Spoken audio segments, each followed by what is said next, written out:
What's the meaning of bromide?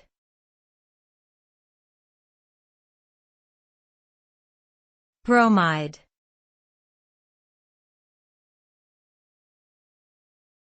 Bromide.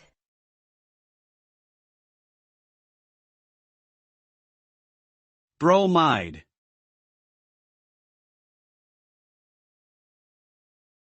Bromide.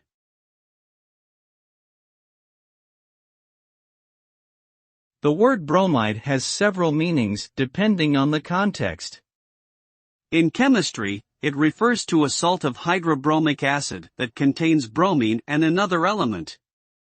However, in general usage, the term bromide often refers to a platitude or cliché phrase that is repeatedly used without thought or meaning. This can also apply to a person who lacks originality or creativity and relies on overused expressions to communicate. In photography, a bromide print refers to a silver-based photographic print developed on bromide paper.